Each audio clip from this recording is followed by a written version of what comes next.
bagaimana sih cara melunasinya? Nah itu ya, itu penting. Itu lebih penting, Ya, lebih penting kan. penting. Utangnya nggak bisa dipikirin lah. Utang mah kadang-kadang setiap orang pasti mengalami, boleh, ya. boleh saja. Saya nggak pernah sih merasa misalnya, saya bebas utang terus saya paling enggak. Iya. Yang penting utang boleh saja. Bagaimana cara melunasinya? Cara melunasinya itu gampang.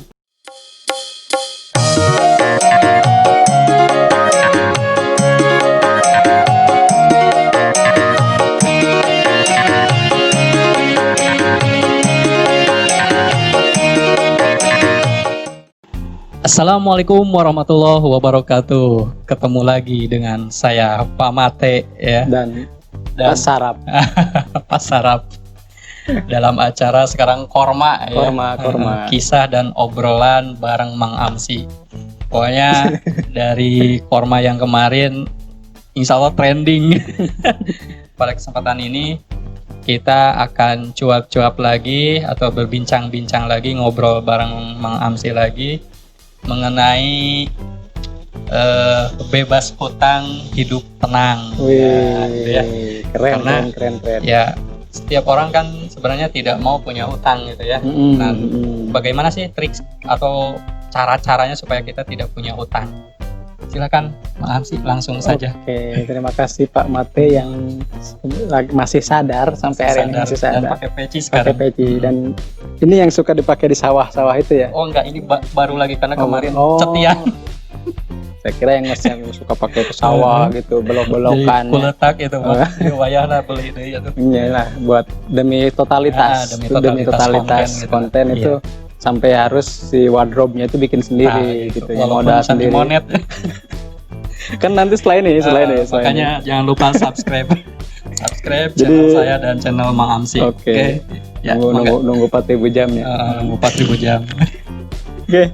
Ya, terima kasih Pak Mate yang sudah memberikan kesempatan buat saya untuk sharing ya. Sharing not selling.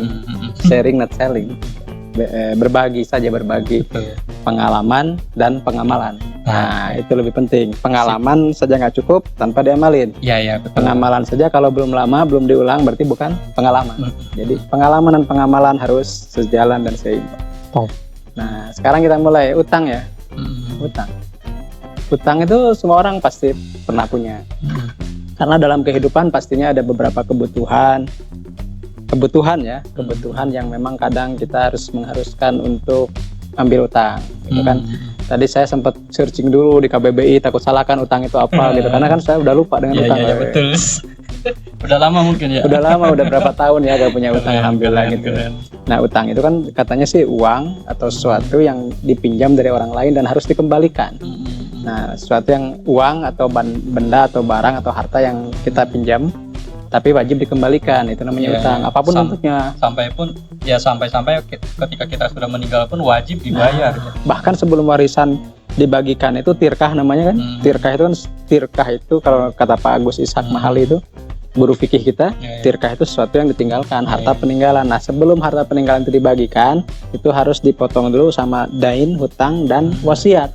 Jadi sekaya apapun orang kalau masih punya utang, dia hartanya belum bisa dibagikan. Nah, itu kan. Nah, kembali ke utang tadi, sebenarnya sih banyak orang yang berutang itu mungkin karena kebutuhan ya. Karena saya pernah merasakan juga karena kebutuhan. Saya juga saat ini masih punya. Tapi pada akhirnya kadang bergeser juga, bukan karena kebutuhan, karena kebutuhannya sudah tercukupi.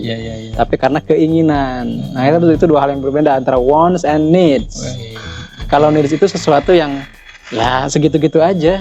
Saya dari sejak nikah sampai sekarang ya makan sama nasi aja gitu ya, nggak berubah. Misalnya asalnya dulu waktu diangkat jadi guru nasi, sekarang misalnya jadi tiap pagi harus nasi kebuli kan, enggak, nasi gitu aja, karena juga nggak makan sekarang ya seperti itu karena lagi diet. Nah, jadi intinya ketika utang itu dibutuhkan untuk kebutuhan ya itu sah-sah saja, tidak ada yang melarang gitu. Tapi ketika untuk keinginan, nah ini perlu dicermati begitu. Kenapa? Karena kalau sampai membebani pada akhirnya jadi membebani kita, membebani keluarga kita, boleh jadi itu hutang yang kurang bagus. Jadi hutang konsumtif namanya kan. Kalau secara finansial itu ada utang konsumtif, ada utang produktif gitu. Betul. Utang produktif itu misalnya kalau kita minjem untuk beli rumah. Kenapa? Karena yang dibelinya itu asetnya terus tumbuh. Jadi ketika misalnya suatu ketika utangnya lunas, asetnya juga nilainya tumbuh. Tapi ketika kita beli, mohon maaf, kendaraan, Nah makanya saya kalau beli kendaraan sebisa mungkin second. Gitu. Kenapa? Karena nilainya nyusut. Mobil, motor, apapun gitu, kalau kita beli kendaraan pasti ketika kita lunas kreditannya pasti harganya sudah di bawah dari nilai kreditan itu. Nah, kembali ke utang tadi. Nah, kalau bagaimana sih awalnya kita berutang tadi ya? Kalau misalnya gak butuh-butuh amat sih jangan ngutang gitu. Karena kan dalam satu hadis dikatakan utang itu beban di siang hari dan kegelapan di malam hari gitu ya. Jadi saking beratnya gitu. Saking beratnya. Dan kita juga kan ada doa, Allahumma inni a'udzubika minal hammi wal hazan, wa a'udzubika minal ajzi wal kasal, wa a'udzubika minal jubni wal bukhl, wa a'udzubika min golabatid dain wa qahrir rijal.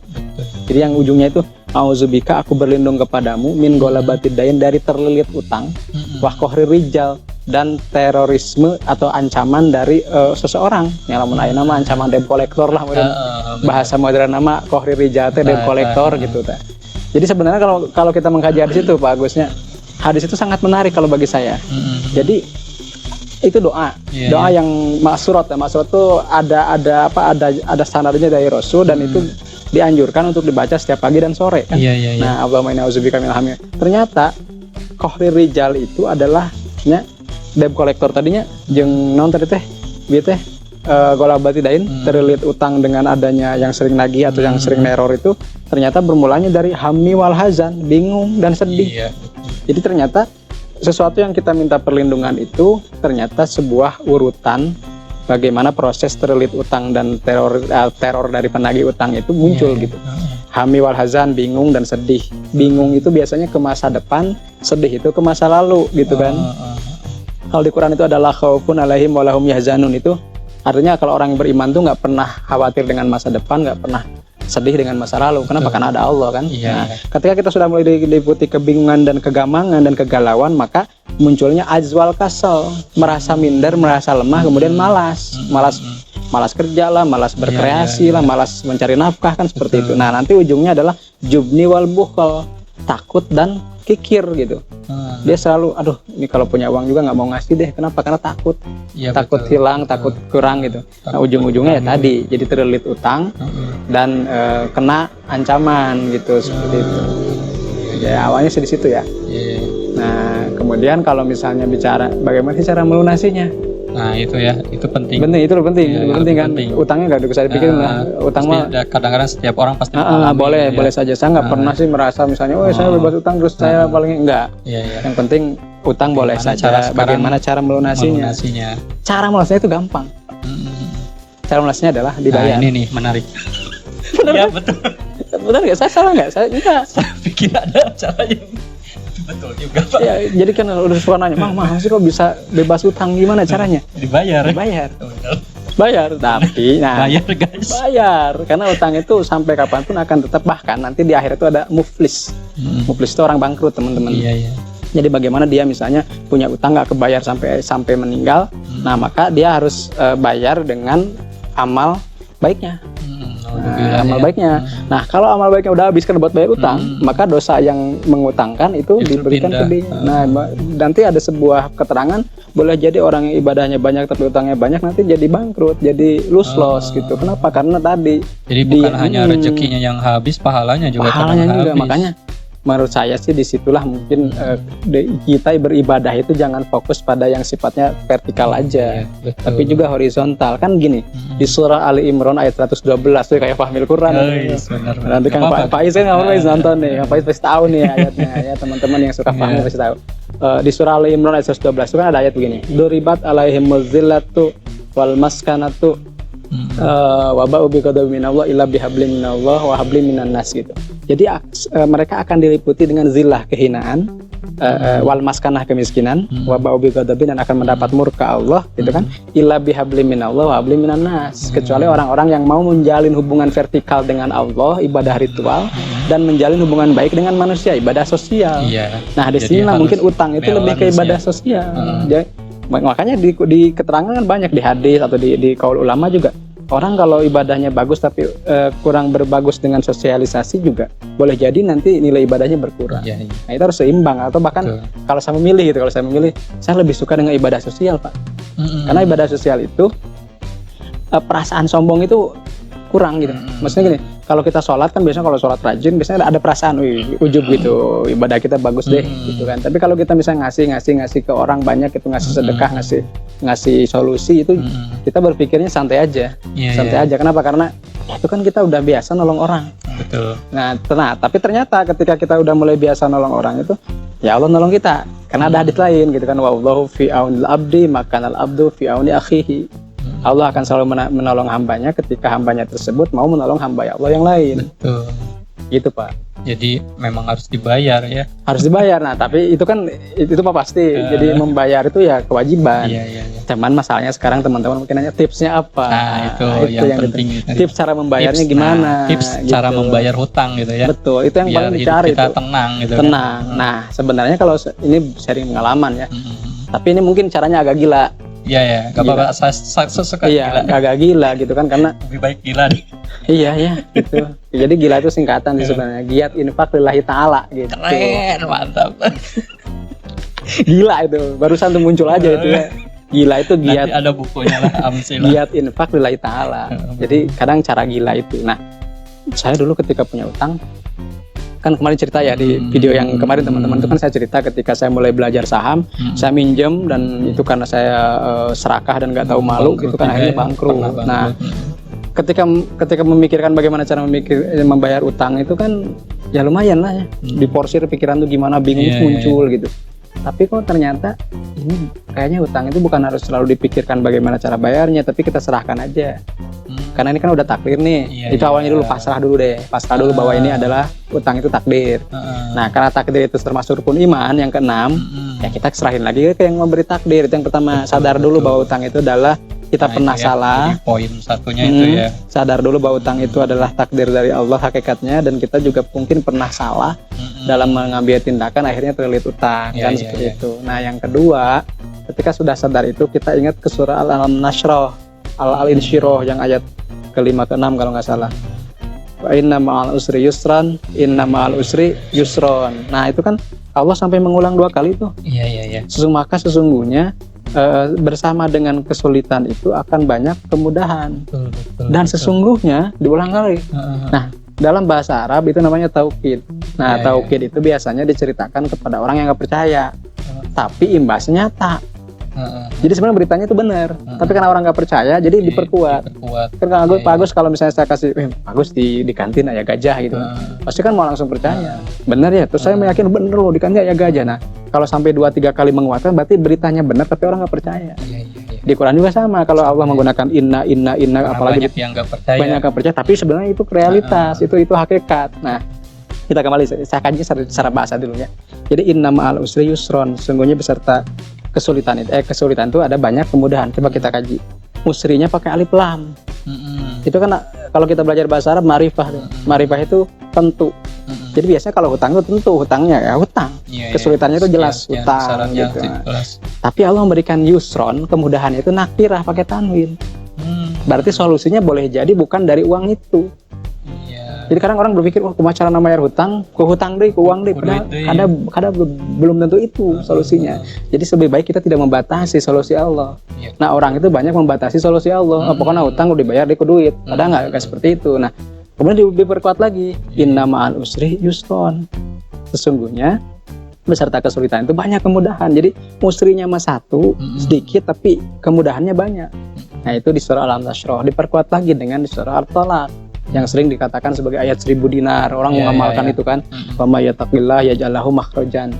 Barang siapa yang terus berproses mendekatkan diri kepada Allah, pasti Allah akan kasih jalan keluar. Nah, jalan keluarnya pakai tanwin juga, berarti banyak jalan keluarnya.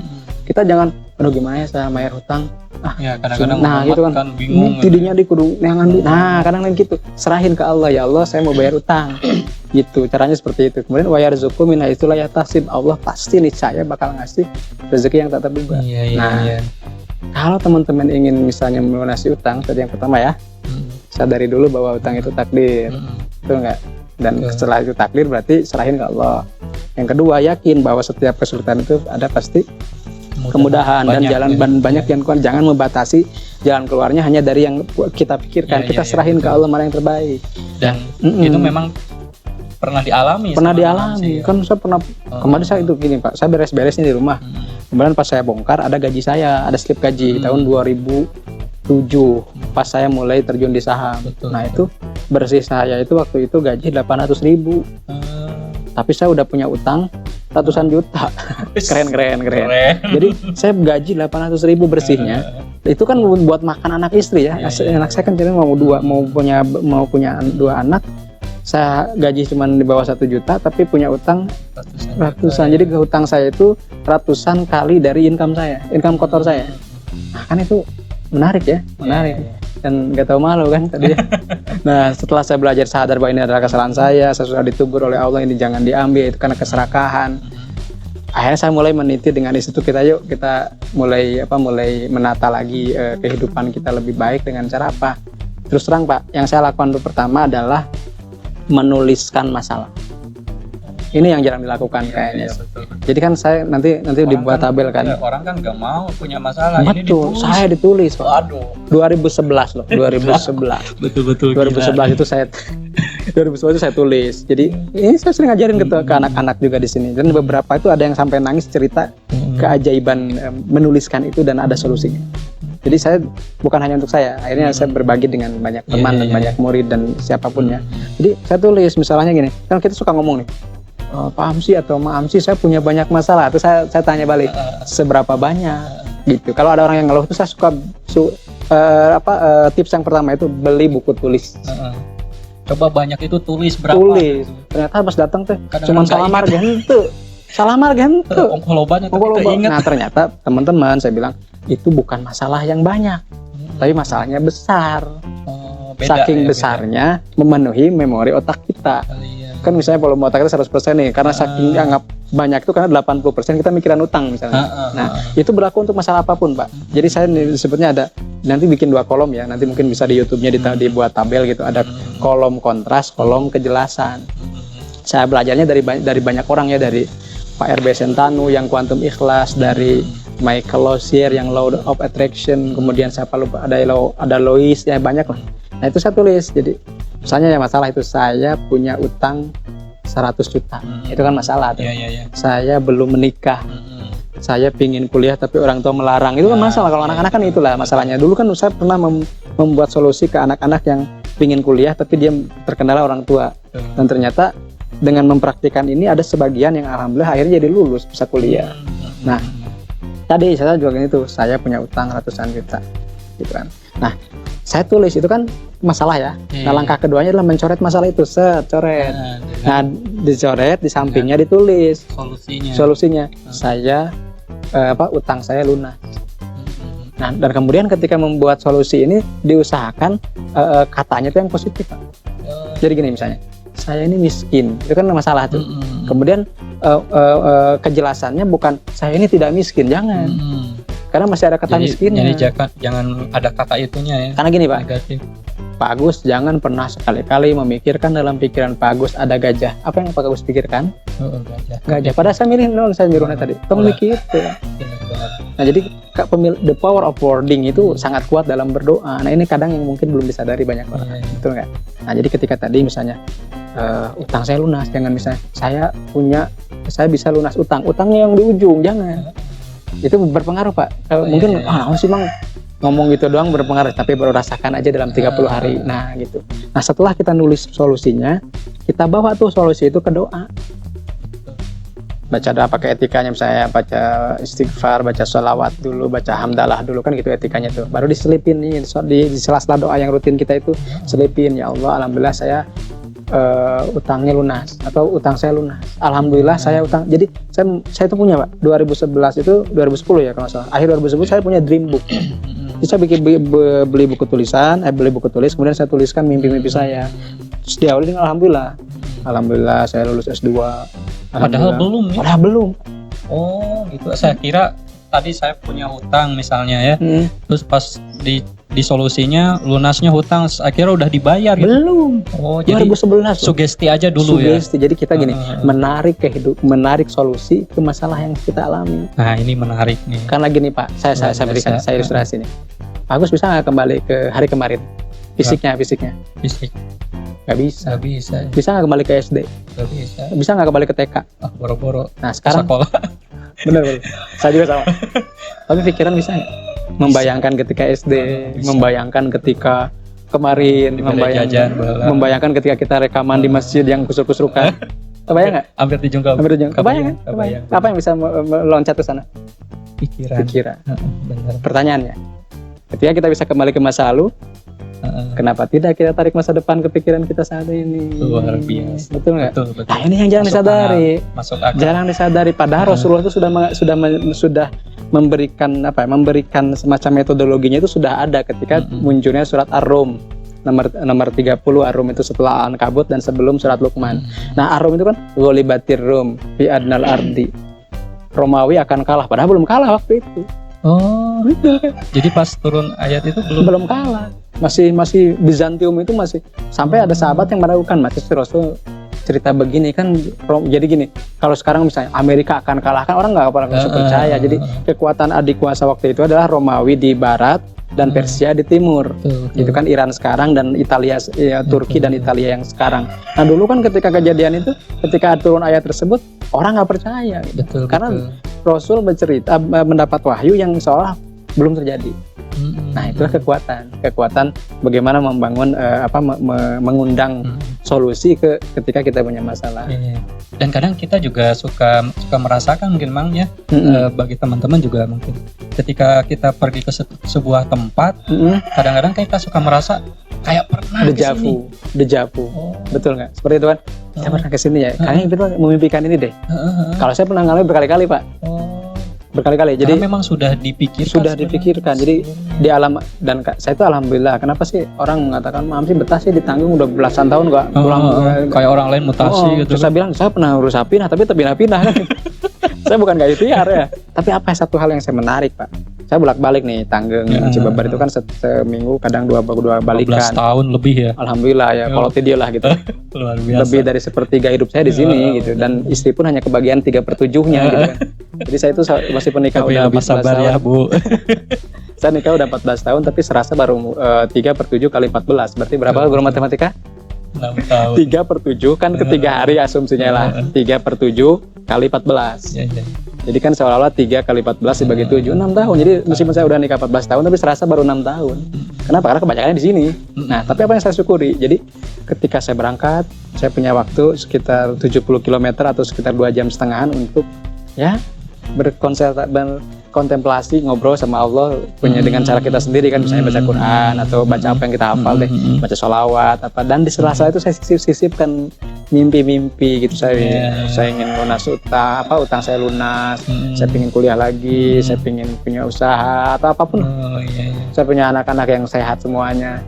Saya titipkan semua itu. Jadi sebenarnya sih bagi saya pengalaman PP Tanggung Cibabar itu nggak pernah saya sesali. Karena penuh makna gitu ya. Penuh makna. Saya tuh bahkan sering ditegur ya dengan kejadian-kejadian yang dulu kamu kalau lagi di Tanggung itu suka baca di jalan itu baca apa gitu ya, mengingatku lah kata Allah misalnya. Tapi sekarang ketika kamu dapat beasiswa gitu kan, kamu lupa tidur aja karena saya ingin menikmati kan. Biar lah orang biasa mawa motor, bisa sare kan gitu. Ternyata ditegur. Datanglah pengemis yang ngamennya sholawatan, pas turun di speaker masjid ada bacaan waqiah. Oh, ini mungkin ya yang sering saya baca ketika saya pulang pergi Tanggung Cibabar. Dan secara tidak langsung, Pak, percaya atau enggak, sebenarnya solusi saya itu muncul ketika saya mulai membiasakan makna implisit dari surah Fatir ayat 29. Fatir nomor 35, sebelum Yasin, setelah Saba gitu kan. Ayatnya 29. Itu Allah berfirman begini. Sesungguhnya orang yang rajin baca Quran, innallazina yasluna kitaballah, kemudian rajin berusaha untuk menegakkan sholat, mendirikan sholat atau melaksanakan sholat, kemudian mau bersedekah, baik terang-terangan maupun sembunyi-sembunyi, maka pasti niscaya orang tersebut akan mendapatkan bisnis yang tidak pernah merugi. Yarjuna tijaratan lan tabur. Mereka itu adalah orang-orang yang mengharapkan akan mendapatkan gitu perniagaan atau perdagangan atau bisnis yang tidak pernah merugi menurut Allah. Dan disitulah saya mulai mempercayai. Saya punya utang nih gede. Saya yakin Allah bakal ngelunasin. Bagaimana? Tadi teh nulisnya. Nah, saya nulis itu teh dijadikan doa. Setelah beres sholat misalnya acan robana atina teh. Ya Allah, alhamdulillah utang saya lunas. Padahal acan lunas.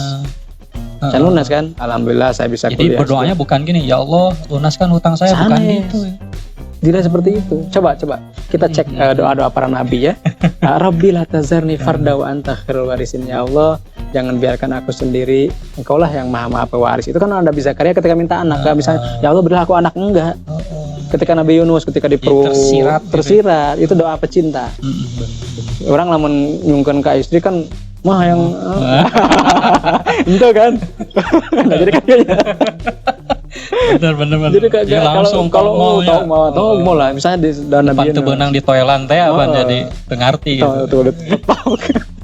Nabi Yunus misalnya, Nabi Yunus kan ketika dia dalam perut ikan, ya dia dalam perut ikan itu kan begini ya, dia kan sedang dalam kegelapan, 3 kegelapan ya, kegelapan malam, kegelapan perut ikan, dan kegelapan apalagi satu lagi saya lupa. Jadi ketika Nabi Yunus sedang lemah-lemahnya, apain ya Allah keluarkan aku dari perut ikan, tidak. Iya. La ilaha illa anta subhanaka inni kuntu minaz zolimin, surat Al-Anbiya ayat 87 kalau tidak salah. Jadi ya Allah, tiada Tuhan selain Engkau, gitu kan, maha suci Engkau, sungguhnya aku tergolong orang-orang zalim. Itu ayat. Jadi doa itu tersirat. Jadi sebenarnya kalau bagi saya sih doa itu ya tergantung ya, kan hamba itu terbagi menjadi 3 golongan kan. Betul. Ada yang masih tipikal hamba gitu ya, tipikal pesuruh misalnya karena takut melakukan itu. Yang kedua mental pedagang, bisnis gitu, kalau sholat dapat ini gitu, masih pahala dan dosa. Yang ketiga kan pencinta itu bukan karena misalnya pahala dan dosa, bukan karena misalnya tadi ya ingin balasan, tapi ya karena kita layak untuk menghamba kepada Allah karena kita makhluknya. Nah, tahapan-tahapan itu kan perlu ditempuh ya, perlu berproses. Nah, kembali ke utang ini ceritanya kan. Tadi kan itu semacam doa ya. Nah, sekarang mungkin dari doa itu apakah langsung seolah-olah ada apa ya namanya? Ada petunjuk mungkin dari Allah untuk melakukan usaha sehingga bisa lunas gitu hutangnya. Langsung muncul begitu saja atau memang bagaimana gitu? Proses. Jadi gini, kan di surat Al-Mu'min ada ud'uni astajib lakum. Berdoalah kepadaku maka aku akan mengabulkan. Merintah Allah katanya, berdoalah kepadaku, tapi astajibnya itu pakai fi'il mudhari. Jadi aku akan, berarti ketika akannya Allah kan berbeda dengan itu. Boleh jadi misalnya akannya itu nggak sehari 2 hari, 2 tahun. Nabi Yusuf itu mimpi ada yang sujud itu kan umurnya masih kecil, tapi terwujudnya ta'wilnya setelah nunggu 40 tahun. Nah orang itu kadang nggak mau menikmati Nabi kadang nggak mau menikmati 40 tahunnya itu. Rasul dijanjikan nanti kamu akan datang ke Masjidil Haram dengan rambut yang tercukur karena hajian. Di surat Al-Fat kan cerita. Tapi kan terwujudnya itu berapa tahun kemudian, Fatuh Mekah itu. Jadi orang itu kadang pengen instan, padahal instan cuma mie. Yang lain nggak bisa instan. Bahkan mie instan pun 3 menit loh. Betul. Nggak ada, kecuali digereges. Nah digereges kan bahaya kan ususnya. Itu digeregesnya bahaya gitu kan komodi ya. Nah jadi padi nggak bisa melak ayuna isukan panen. Tetap ada 100 hari. Nah berdoa itu mengajari kita kesabaran. Makanya di surah Al-Baqarah kan ada gitu tuh. Minta tolonglah kepada Allah, wasta'inu bis sabri was shalah. Ayat 45 tuh, dengan sabar dan sholat. Wa inna hatah, kedua hal eta teh la kabiratun, pas terasa berat. Illa alal khasyin, kecuali kepada orang-orang yang khusyuk.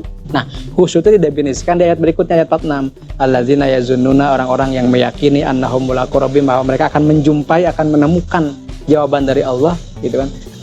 Allazina annahum mulaqu rabbihim wa annahum ilaihi raji'un, dan mereka yakin akan kembali kepada Allah. Jadi kuncinya di situ, Pak. Betul. Kuncinya ketika kita meminta tolong kepada Allah itu dengan kesabaran. Nah, sabarnya itu didahulukan daripada sholat. Kenapa? Karena sabar itu nggak ada waktunya. Kalau sholat nggak ada waktunya, nggak bisa kita rajin sholat sampai 1000 kali kan tidak bisa. Tetap ada waktunya 5 waktu, kemudian yang sunat pun ada aturannya. Tapi sabar itu nggak ada waktunya. Ya seperti tadi kan ketika kita punya hutang, kita di situ juga harus sabar dan itu takdir kita. Nah, ya. Termasuk ketika saya dulu, jadi 2011 itu saya gila beneran tuh maksudnya gini, orang nggak tahu kan karena di sini saya api-api sadar ya, api waras ya. Tapi kan ketika di jalan tuh saya kegilaan tuh jadi ya Allah, alhamdulillah saya utang saya lunas, alhamdulillah saya bisa kuliah lagi, alhamdulillah saya bisa dekat dengan anak istri, alhamdulillah banyak. Makanya ketika mohon maaf ya ketika terjadi wabah ini mungkin jawaban doa saya sih sebenarnya. Jadi Saya kan pernah memimpikan dekat dengan anak dan istri gitu kan. Nah sekarang kan 4 bulan dengan anak dan istri terus. Jadi ini boleh jadi doa. Tapi saya diam aja gitu, karena kalau saya ngomong kan wah sih mau benar di atas doa terbalik. Padahal kan ya saya nikmati aja, saya nggak pernah menyesali apapun sesuatu ya. Dan itu kan ya saya juga ketika sekarangnya di masa-masa ini kan banyak undangan yang memungkinkan saya bisa ngisi dalam satu hari bisa 3-4 kali di tempat yang berbeda pulau bahkan. Nah seperti itu kan saya nikmati sebagai ya ini mungkin Allah yang memberikan kepada kita. Nah dulu nulis Pak, saya tahu saking gilanya ya. Oke, istri juga tahu lah. Saya ambil bekas rekening tuh, ini yang jarang orang tahu nih. Saya ambil bekas rekening itu saya nulis, alhamdulillah saya punya utang di atas saya punya uang di atas 1 miliar. Ini buku rekeningan. Nah buku rekening gagalauan ya. Jadi di rekening terakhir itu ada baris tuh saya tulis di situ ditambahan digit nanti gini, bener tuh. 100.000 tambah jadi 1 miliar gitu. Bener galau. Ya galau emang. Tapi alamat itu masih gaya nggak? Saya pernah cerita nih, banyak cerita saya di blog mengamsi.com. Jadi saya menguji kemurahan Allah dengan cara sedekah. Nah, orang lagi butuh saya kasih. Ternyata itu besoknya saya diberi berpuluh kali lipat. Nah setelah itu saya ngomong ke istri, Bu, setelah ini 2011-2012 sewaktu-waktu masih punya utang. Setelah ini kita tidak perlu lagi ragu dengan janji Allah terhadap keutamaan sedekah. Yang perlu kita lakukan hari ini adalah sebanyak mungkin dan seikhlas mungkin untuk bersedekah. Karena mungkin Allah ngasih solusinya di situ. Singkat cerita, 2015 utang kita lunas yang bekas. Dan lunasnya bukan karena dari dulu. Karena uang. Tapi dilunaskan. Ada yang ngelunasin. Ya itulah janji Allah kan. Janji Allah. Kita nggak fokus lagi dengan tujuan, tapi kita berproses aja. Belajar sedekah, belajar daik ibadah lah gitunya, meningkatkan ibadah meskipun ya orang mungkin lihat maaf sih, naon sih ibadahnya. Banyak kemudahan gitu, tidak selalu kalau kita punya hutang uang dibayar dengan uang. Betul. Gitu. Kadang dilunaskan. Itu istri saya tuh sampai ketawa-ketawa. Saya dengan istri mungkin ya gilanya level berapa gitu, sama-sama gila kan. Kalau kita punya pasangan yang sama-sama gila itu menarik. Seperti serendal Pak. Kita melangkahnya bersama, gilanya bersama, bangkrut bersama kan. Nah jadi istri saya itu bilang, Pak, pagi harinya itu kita berangkat ke Bandung waktu itu. Kita sebagai orang yang punya utang besar utang, tapi pas pulang kita jadi lunas. Padahal tengimpleng Pak. Dan itu kalau saya boleh tahu, nggak pernah bermimpi sebelumnya gitu. Pernah berdoa mungkinnya, tapi nggak pernah ngebayangkan secepat itu gitu. Tapi saya juga ngomong ke istri, dulu aja kan kita nikah juga singkat. Kenapa yang utang itu yang lebih sederhana bisa nggak? Kenapa nggak sih? Itu yang utang ke imbas dari bisnis saya dulu. Nah kemudian utang yang ke bank, yang mohon maaf misalnya ASN yang itu juga kadang menjadi salah satu orang ketertarikan jadi ASN, katanya kan mudah ngutang ke bank gitu ya. Nah saya juga kan punya masalah sebenarnya. Saya juga pengen lunas gitu. Saya itu punya cita-cita waktu saya pengen lunas sebelum lunas pada waktunya. Kalau lunas pada waktunya ya teman nungguan waktu kan. Nah, saya punya keinginan waktu itu, ya Allah kalau takdirnya baik buat saya ya saya ingin lunas ketika jatuh temponya masih ada. Nah jadi lunasnya saya ngelunasin, sisanya saya lunasin. Dan jadi masih ada sisa beberapa. Setahunan lah Mas. Setahunan itu kita lunasin udah selesai. Dan alhamdulillah Pak waktu itu ya alhamdulillah ya ini mah tahdus binima aja saya lunas ONH sama istri gitu kan. Kemudian lunas utang juga gitu. Karena kalau bagi kita kan sebagai guru ya meskipun PNS ya, Bapak tahu kayak sendiri lah gajinya berapa gitu ya. Itu sesuatu yang mungkin juga jarang sih. Betul. Jarang, dan karena saya punya prioritas aja. Kenapa saya pengen lunas utang ya? Bebas Pak. Ya betul tadi kan. Jadi sesuai dengan tema kita. Iya, bebas utang, hidup tenang. Liburan nggak mikirin utang Pak. Coba bayangin liburan ke Ranca Buaya, ke Kerdahar TM lagi, paham sih ya. Repot. Jadi meskipun kita nggak punya utang tuh, meskipun liburan di rumah tetap enjoy gitu. Gak dikejar-kejar tagihan gitu. Dan bagi saya itu prosesnya panjang, dan kalau cara cepatnya seperti tadi gitu, menuliskan utangnya berapa, bawa ke Allah seperti itu, karena Allah yang memegang lillahi mirasus samawati wal ard gitu. Allah yang memiliki segala bentuk kekayaan di langit dan di bumi. Cuma masalahnya orang itu kebanyakan nggak sabarnya sih. Padahal kan pernah nggak lihat ilustrasi yang lagi ngegali emas di satu gua, sabar berapa sentimeter lagi di situ ada berlian, dia langsung balik gitu karena lelah. Padahal kan harusnya lillah, bukan lelah. Gitu. Karena apa? Sahabat tuh pernah ditegur oleh Rasul. Waktu itu ada sahabat, Rasul mengatakan begini, Allah tidak akan menerima doa dari orang yang putus asa. Terus sahabat tuh protes ya, Rasul, ya Rasulullah, masa sih orang berdoa disebut putus asa gitu kan? Dia kan punya harapan berdoa. Kemudian Rasul bersabda, orang yang putus asa dan berdoa adalah orang yang mengatakan, ya Allah, aku sudah minta ini dan minta itu, tapi engkau kenapa belum mengabulkan? Itulah orang putus asa. Itulah pembunuh doa. Iya, kadang kan ya saya sendiri kadang-kadang seperti itu. Pembunuh doa Pak. Ketika berdoa, ya Allah, kenapa gitu? Kadang-kadang berpikir apa dosa saya padahal loba deh. Jadi dosa saya teh naon ya Allah. Jadi dalam teori doa itu ada ABR. Ask, believe, receive. Nah, jadi orang asnya itu lancar. Ya Allah, saya minta ini, ya Allah, saya pengen ini, tuh lancar. Believe-nya mulai ragu tuh. Benar nggak ya saya bisa kayak gini? Nah, itu believe. Receive-nya lebih membutuhkan skill lagi. Kenapa? Karena receive itu menerima seolah itu sudah ada, Pak. Visualisasi. Nah, saya berikan ilustrasi. Ilustrasinya gini. Ada sebuah kaleng. Kemudian kaleng tersebut kita buat di tengahnya bolong-bolong supaya bisa memasukkan lidi. Kebayang tuh? Nah, jadi si kalengnya dihalangan ku nyere, itulah ku sapu, ku batang lidi ya. Kemudian di bawahnya kita buat lubang gitu supaya nanti kita mau ceritanya mau ngelempar bola pingpong lah, supaya bisa keluar lewat bawah. Nah, kalau misalnya kita masukkan bola pingpong dan lidinya itu masih ada, kira-kira moncor mau ke bawah, moncor apa lagi? Lolos mah enggak kan? Nah, kumaha carana? Gimana caranya? Cabutan lidinya satu persatu sampai plung ke bawah. Lidi itu ibaratnya masalah. Lidi itu ibaratnya negative thinking. Oh, negative thinking. Bola pingpong itu doa. Ijabah itu pintu keluarnya. Makhrajan itu. Bukan salah bolanya, bukan betul. Salah itu, tapi salah lidinya. Lidinya itu adalah kita. Jadi pikiran manusia itu kan, coba gini Pak, saya pernah ada riset. Dalam sehari itu bisikan hati itu 88% negatif. Sisanya positif. Jadi lebih banyak fa'alhamaha, di Quran itu udah dijelasin. Fa'alhamaha surat Asy-Syams itu kan, fa'alhamaha fujuraha wa taqwaha. Allah membisikkan kepada jiwa manusia itu fujur, bisikan-bisikan jahat. Pakai jamak loh. Tapi takwa mah cuma tunggal. Berarti artinya apa? Lebih banyak bisikan jelek ketimbang bisikan baik. Nah, tugas manusia itu kalau kita ingin mengubah hidup ya. Kan kalau saya di mangamsi.com itu tagline-nya thinking is the things king. Thinking is the things king. Pikiran itu adalah rajanya segala sesuatu. Berawal dari pikiran awalnya. Nah, ketika tadi misalnya pikiran kita kurang bagus ya, nanti akan menghambat doa tersebut. Jadi yang tadi bisikan negatif itu cara mudah untuk mengubah jadi positif, reframing. Reframing itu gini. Tinggal baturnya lihat orang lain punya mobil kan. Iri banget gitu. Hayang kita. Rasul ngajarin doa reframing ke Siti Ummu Salamah. Kalau kamu melihat seorang yang lebih beruntung dibanding kamu, bacakan doa ini. Allah marzuqni mithlahu aw khairan minhu. Atau Allah marzuqni mithlaha aw khairan minha gitu. Ya Allah, berikanlah aku yang seperti dia atau lebih baik dari dia. Iri dibuat jadi doa yang lebih baik. Yang ada bukan lagi iri, tapi mendoakan itu orang itu baik dan kita pun lebih baik. Kan itulah reframing. Semakin kita berpikir positif, merasa positif tentang seseorang atau tentang sesuatu, kita nggak usah mikirin lagi, itu pasti datang sih solusinya. Ya mungkin ini luar biasa sekali. Banyak sekali tekniknya atau trik-triknya. Kalau bisa disimpulkan mungkin yang saya tangkap gitu ya Mas.